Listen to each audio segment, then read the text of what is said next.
नमस्ते दोस्तों, मैं एस्ट्रो ज्योति आज की बात में आप सबका स्वागत करती हूँ। आइए आज की बात कर लेते हैं। आज बड़ा ही शुभ दिन है, मंगलवार का दिन है। मंगलवार के दिन पे हनुमान जी की पूजा आराधना करते हैं और उन पे सिंदूर चढ़ाए पे मैं उपाय बताऊंगी, वो करिए आज के दिन पर। और अच्छा योग है, शिव योग है। शिव योग में मंत्र प्रयोग में सफलता मिलती है और हर कामों में सफलता मिलती है। और अश्लेषा नक्षत्र है, अश्लेषा नक्षत्र का स्वामी बुध है। और आज मंगलवार का दिन है और मंगल का एक नाम भौम भी है। तो आज भौम प्रदोष व्रत किया जाएगा। आज भौम प्रदोष व्रत है। मंगलवार का सीधा संबंध कर्ज से है, कर्ज से होता है। तो आज थोड़े से उपाय करने से आपको कर्ज से मुक्ति मिल सकती है। आइए कौन से उपाय हैं आपको करने हैं वो हम सुन लेते हैं। आज सूखा नारियल और एक कटोरी में पीला सिंदूर लें। सिंदूर में चमेली का तेल मिलाकर गीला कर दें और नारियल पर स्वास्तिक का चिन्ह बनाएं, तो आपके दाम्पत्य जीवन में खुशहाली छाएगी। नारियल को हनुमान जी के चरणों में अर्पित करना है। पहले हनुमान जी के आगे सिर झुकाकर प्रणाम करें और 7 बार हनुमान चालीसा पढ़ना है। हनुमान जी के मंदिर जाना है, उनको बैठकर प्रणाम करना है, प्रार्थना करनी है और 7 बार हनुमान चालीसा पढ़ते हैं तो आपकी पॉजिटिविटी ऊर्जा बढ़ जाएंगी। तो आप जो अगर हनुमान चालीसा पढ़ते हैं तो 7 बार हनुमान चालीसा पढ़ना चाहिए। और थोड़े से और उपाय हैं जो मैं बताती हूँ, आप कीजिए। आज के इस भौम प्रदोष व्रत में आपका जरूर सफल होगा। आप वो कीजिए। भौम प्रदोष व्रत में कर्ज से मुक्ति मिलती है और वो कर्ज से मुक्ति के लिए वो सीधा उपाय आप कर सकते हैं। आज गुड़, मसूर, लाल वस्त्र, तांबा आदि का दान शुभ होता है। ये सब मंगल के दान हैं, तो आप नोट कर लीजिए। गुड़, मसूर, लाल वस्त्र, तांबा आदि का दान शुभ होता है। लाल कलर से कनेक्टेड रहना है। त्रयोदशी की रात के पहले प्रहर के शिव प्रतिमा के दर्शन करने चाहिए। आज प्रदोष काल है, त्रयोदशी तिथि है, तो त्रयोदशी की शाम को शिव जी के दर्शन करें, प्रतिमा के दर्शन करें। वृत्ति को नित्य कर्मों से निवृत्त होकर व्रत का संकल्प लेना चाहिए। शाम के समय फिर स्नान करके सफेद वस्त्र धारण करें। ईशान कोण में प्रदोष व्रत की पूजा के लिए स्थान चुनें। अपना साफ होना चाहिए वो स्थान। पूजा स्थल को गंगा जल से शुद्ध करके गोबर से लीपकर मंडप बना के तैयार करें। इस मंडप में 5 रगों से कमल के फूल की आकृति बनाएं और भगवान शिव की एक मूर्ति या तस्वीर भी रखिए। जो व्रत करते हैं उनको पता होगा ये विधि विधान है, ये विधि है उसकी, तो आप भी कीजिए व्रत। कुश के आसन पर बैठकर उत्तर पूर्व की ओर मुख करके शिव पूजन करना है। पूजा में एक एक उपचार के बाद ओम नमो शिवाय का जाप करें। शिव जी की पूजा के बाद हनुमान जी की भी पूजा करनी है और सिंदूर चढ़ाना है, क्योंकि आज मंगलवार है तो हनुमान जी की भी विधि पूर्वक पूजा करनी है। आज से पंचमी पक्ष का पर्युषण पर्व शुरू हो गया है। मैंने कल बताया था डिटेल में कि पर्युषण पर्व क्या है। कल चतुर्थी का शुरू हुआ था, तो आज पंचमी के दिन आज जो करते हैं ये पर्युषण, तो वो आज शुरू हो गया है। पर्युषण पर्व का जैन धर्म में बड़ा ही महत्व है। 8 दिन तक चलने वाला इस पर्व में क्षमा याचना की विशेष महत्व है, तो आज क्षमा याचना करें, क्षमा करें। कल मैंने डिटेल में बताया था, किसी से माफ़ी मांग लें और किसी को माफ़ कर दें, तो क्षमा याचना का बड़ा महत्व है। इस दौरान क्षमा मांगनी चाहिए और दूसरों से क्षमा भी कर देना चाहिए। सिंदूर में चमेली का तेल मिलाकर गीला कर दें और नारियल पर स्वास्तिक बनाएं। ये मैंने बताया था, नारियल की विधि है ये। स्वास्तिक बनाकर उसको अर्पण कर देना है और 7 बार हनुमान चालीसा का पढ़ना है। 3 मुखी रुद्राक्ष की पूजा करके धारण करें। व्यापार में स्थिरता चाहिए तो 3 मुखी रुद्राक्ष आपको आज धारण करना चाहिए। अच्छे से गंगा जल से धो के उसको धारण कर सकते हैं। 3 मुखी रुद्राक्ष की पूजा करके धारण करें। ऋण मोचक मंगल स्रोत का 11 बार पाठ करना है। आज मुक्ति के लिए, ऋण मुक्ति के लिए आज बहुत अच्छा दिन है, मंगलवार का दिन है, तो ऋण मोचक मंगल स्रोत का 11 बार पाठ करें। शाम के समय हनुमान मंदिर में घी का दीपक जलाएं तो आर्थिक स्थिति मजबूत होगी। बूंदी का प्रसाद भी अर्पित कर सकते हैं, मीठी बूंदी आप अर्पित कर सकते हैं। आपको मंगल यंत्र की स्थापना भी करनी चाहिए। मंगल यंत्र जो आपको विधि आती हो तो आप स्थापित कर सकते हैं या खुद भी बनाकर उसे स्थापित कर सकते हैं। यंत्र की विधि पूर्वक पूजा करें और मंत्र जाप करें। यंत्र कभी भी आप बनाएं या लेकर आएं तो उसका मंत्र से आपको सिद्ध करना चाहिए, ये बात ध्यान रखें। मंत्रों से सिद्ध करना चाहिए। और आज का मंत्र है ओम क्राम क्रीम क्रौम सह भौमाय नमः। ये मंगल का मंत्र है, बीज मंत्र है।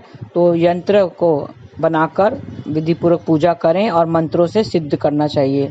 हनुमान मंदिर जाकर शहद की शीशी भेंट करें तो अच्छी सी जॉब मिलेगी। कोई जॉब नहीं मिल रही है, दिक्कत हो रही है, तो आज वो आप पूजा करेंगे तो अच्छी सी शहद की शीशी भेंट करें तो आपको जॉब अच्छा मिल जाएगा। ज़रूरतमंद लोगों को मीठी रोटी बांटना चाहिए, आज तो कामों में सफलता मिलेगी। आटे में गुड़ मिलाकर पुए बनाएं और गाय को खिलाएं।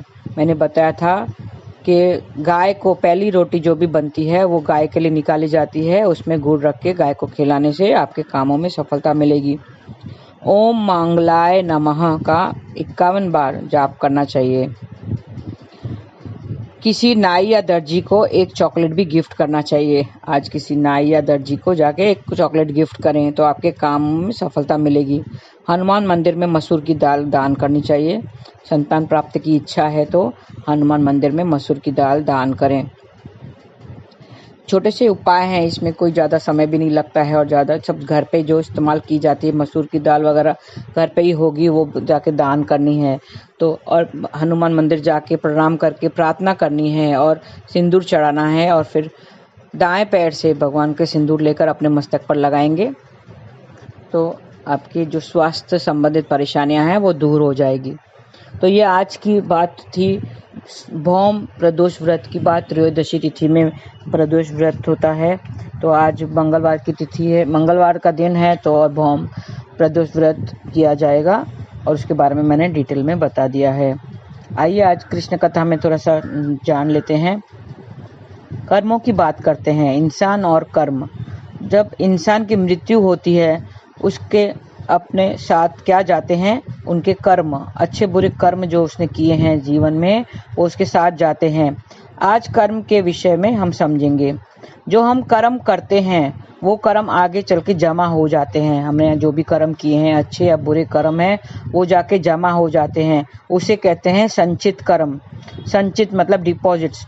जैसे हम बैंक में अपने बैंक में जाके 50,000, सपोज आज 12 तारीख है, 12 सितंबर है, तो बैंक में जाके हमने 50,000 डिपॉजिट कर दिए तो वो हमारे नाम पे, हमारे अकाउंट में हमारे नाम पे जमा हो जाते हैं।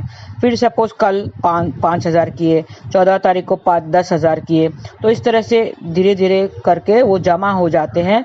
वो हमारे नाम पर ही जमा होते हैं, वो हमारे ही पैसे होते हैं, वो सब जमा हो जाते हैं, उसे कहते हैं डिपॉजिट्स। क्या कहते हैं उसे? डिपॉजिट्स। वैसे ही हमारे अच्छे या बुरे कर्म जो हम करते हैं वो सब एक साथ जमा हो जाते हैं। कौन सी बैंक में जमा होते हैं? कार्मिक बैंक।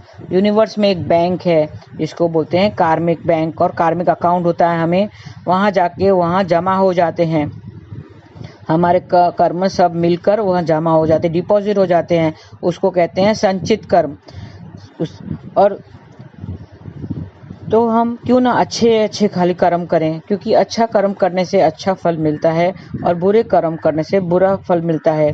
लेकिन जब हम विड्रॉ करने जाते हैं, आपने देखा होगा जब विड्रॉ पैसे निकालने जाते हैं, विड्रॉ करने जाते हैं, निकालने जाते हैं, वो उसी तरह हमारे कर्म भी विड्रॉ होते हैं। जो हम भोगते हैं, हमें भोगना पड़ता है, उसे कहते हैं प्रारब्ध का कर्म।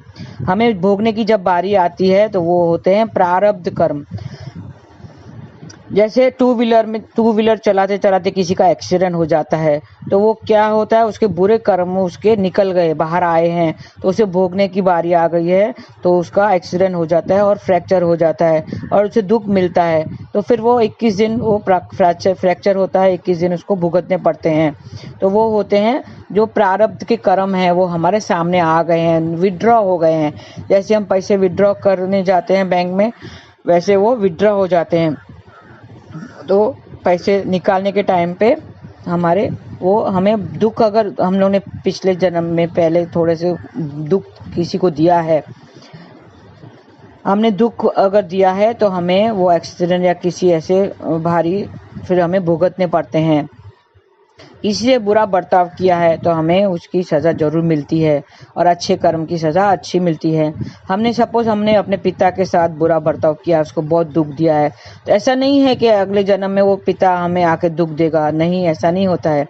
एग्जाम्पल, बैंक में हम 500 के नोट, 100 के नोट, 200 के नोट डालने जाते हैं। अभी तो 2000 के बंद हो गए हैं, 2000 के नोट डालने जाते हैं। धीरे धीरे हम जमा करते जाते हैं। सपोज हमने 3 लाख रुपए जमा किए हैं, हम अपने अकाउंट में जमा किए हैं, तो जब भी हमने विड्रॉ करेंगे तो क्या वही नोट, हमने जो डिपॉजिट किए हैं वही नोट वापस मिलते हैं? नहीं, वो नोट वापस नहीं मिलते हैं, वो सब जमा हो जाते हैं और उस वक्त जो कैश होती है वो हमें वापस मिलती है, वो नोट वो हमें वापस मिलते हैं। विड्रॉ करते हैं, अमाउंट वही रहेगा। 3 लाख आपने डिपॉजिट किए हैं, आपके नाम पे 3 लाख रुपए जमा हो गए, तो आप जब विड्रॉ करने जाएंगे तो आपको 3 लाख रुपए ही मिलेंगे। आप बोलेंगे ये लो, ये आपका 3 लाख रुपए, लेकिन वही नोट नहीं मिलेंगे आपको। उस समय जो करेंसी होगी उस हिसाब से बैंक में जो करेंसी होगी वो आपको मिलेगी।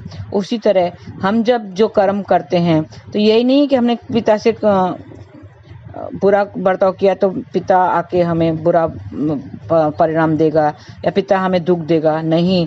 हमने कैसे भी अच्छे बुरे कर्म किए हैं, लेकिन वो तय कौन करेगा? वो ईश्वर तय करता है कि हमें कैसा सजा में, किस तरह से सजा मिलनी चाहिए, किस तरह हमें उसका दुख मिलेगा, वो ईश्वर ही तय करेगा। वो कुदरत ही तय करती है कि हमें वो किस रूप से हमारे सामने कब आएंगे, वो सब ईश्वर तय करता है, वो कुदरत तय करती है। तो क्यों ना हम अच्छे अच्छे कर्म करें, अच्छे अच्छे जो संचित कर्म है हम अच्छे करें, अच्छे संचित करें, डिपॉजिट जो है वो अच्छे करें, ताकि हम जो बाद में जो हमें मिलेगा वो अच्छा परिणाम मिलेगा, दुख हमें नहीं भोगना पड़ेगा। तो हमें अच्छा कर दान पुण्य करना चाहिए। अभी वो पर्व चालू है, पर्युषण पर्व चालू है, क्षमा याचना करो दूसरे से और नाम जाप करते रहो। हरे कृष्णा कृष्ण कृष्ण हरे हरे, हरे राम राम राम हरे हरे।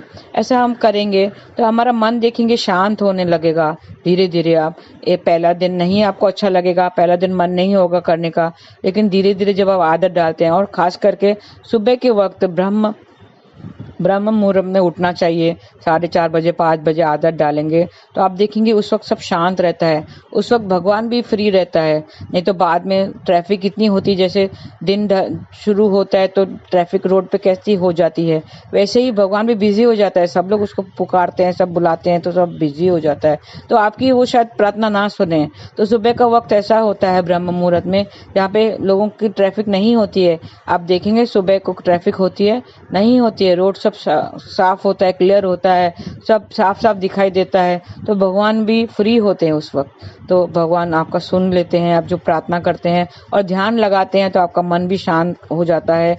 अब धीरे धीरे आप आदत डालेंगे तो हो जाएगा, क्योंकि हमें अंत समय में श्री कृष्ण जी कहते हैं कि जिसने अंत समय में मेरा नाम लिया वो मुझको पा लिया, उसने मुझको पा लिया, ऐसा श्री कृष्ण जी कहते हैं।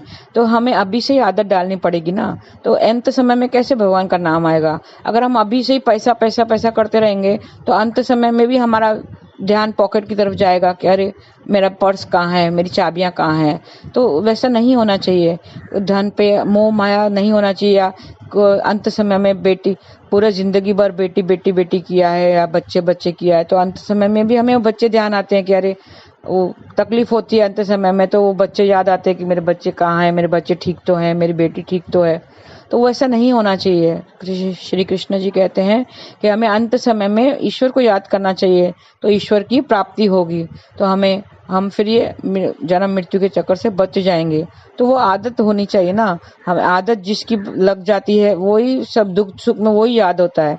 तो हमें भी नाम जाप करने की आदत होनी चाहिए। तो अंत समय में भी जब हमें दुख होगा, अंत समय में कोई सुखी से नहीं जाता है, सब अपने कर्मों याद आ जाते हैं, सब पुराने कर्म याद आते हैं कि मैंने इसके साथ बुरा किया था, इसके साथ बुरा किया था, और वो कहते भी हैं मैं आगे, भगवान मुझे इस तकलीफ से बचा दो, मैं आगे बुरा नहीं करूंगा, मैंने इसके साथ बुरा किया था, भगवान मुझे इस तकलीफ से बाहर निकालो, मैंने इसको बुरा किया था, मैं अब बुरा नहीं करूंगा। लेकिन उस वक्त नहीं सुनता है, क्योंकि हमारे जो संचित कर्म है, हम इतने सारे बुरे हो जाते हैं, प्रारब्ध हमें भुगतना पड़ता है, वो प्रारब्ध के कर्म ही होते हैं जो हमें भुगतने पड़ते हैं। तो हमें अभी से ही अच्छे अच्छे कर्म करने चाहिए। शुरू तो नाम जाप से ही होगा, क्योंकि नाम जाप से, ध्यान से, मेडिटेशन करेंगे, ध्यान करेंगे तो ही हमारा मन स्थिर होगा। और फिर ये जो मोह माया के चक्रों में नहीं पड़ेगा वो। आप करके देखिए, आप खुद को ही बदलाव महसूस होगा। ये बदलाव बहुत जरूरी है। ईश्वर हमें, और वो ईश्वर की कृपा से ही होगा। ईश्वर से वो कृपा मांगिए कि ईश्वर मुझ पे कृपा करो, मुझ पर दया करो, मुझ पे कृपा करो।